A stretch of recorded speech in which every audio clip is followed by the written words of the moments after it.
Persaingan dalam tender pesawat tempur semakin sengit, terutama di pasar yang strategis seperti Brazil. Saab, produsen pesawat tempur asal Swedia, telah beberapa kali mengalami kekalahan tender dari berbagai negara.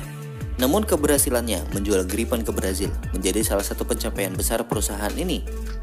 Kesepakatan tersebut diikuti dengan langkah strategis seperti pendirian pabrik produksi komponen Gripen di Brazil serta transfer teknologi untuk memperkuat kemitraan jangka panjang. Meskipun posisi Saab di Brazil tampak solid, ancaman mulai muncul dari Cina. Produsen pesawat tempur J-10C asal Cina dilaporkan tengah berupaya menawarkan produknya ke Brazil. Cina mengklaim bahwa J-10C mampu mengurangi gap kemampuan militer Brazil dengan negara lain, terutama karena pesawat ini dilengkapi teknologi canggih seperti radar AESA dan kemampuan tempur multiperan.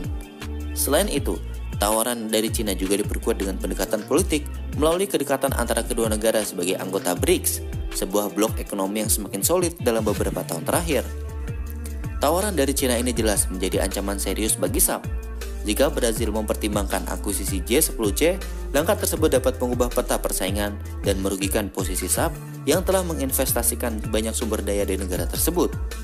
Cina sendiri dikenal agresif dan menawarkan alutsistanya dengan harga yang rendah dan skema pembiayaan yang sangat fleksibel. Ini membuat J-10C menjadi alternatif yang menggoda, terutama bagi negara-negara berkembang yang ingin meningkatkan kemampuan militernya tanpa mengeluarkan biaya besar. Meskipun demikian, Saab masih memiliki keunggulan dari segi hubungan jangka panjang dengan Brazil. Program Gripen di Brazil tidak hanya mencakup pembelian pesawat, tetapi juga pengembangan industri pertahanan lokal. Hal ini menciptakan ekosistem industri yang kuat dan melibatkan banyak perusahaan Brazil dalam rantai pasokan. Keputusan Brazil dalam memilih antara melanjutkan kemitraan dengan Saab atau menerima tawaran dari Cina akan sangat menentukan masa depan persenjataan udaranya. Di satu sisi, Gripen telah membuktikan keandalannya sebagai pesawat tempur generasi baru dengan kemampuan teknologi yang adaptif dan teknologi networknya yang canggih. Di sisi lain, J-10C menawarkan solusi dengan harga kompetitif dan teknologi yang bisa terus berkembang. Persaingan ini menjadi bukti bahwa pasar pesawat tempur global tidak hanya soal teknologi tetapi juga tentang diplomasi dan hubungan ekonomi. Bagi Saab, mempertahankan posisi di Brazil menjadi prioritas utama.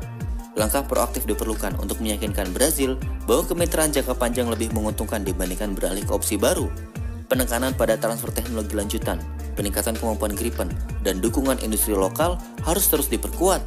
Dengan strategi yang tepat, Saab memiliki peluang besar untuk mempertahankan Brazil sebagai mitra utama di kawasan Amerika Latin. Nah, bagaimana menurut kalian mengenai persaingan penjualan pesawat tempur antara Saab dan juga Cina? Sampaikan komentar kalian di bawah.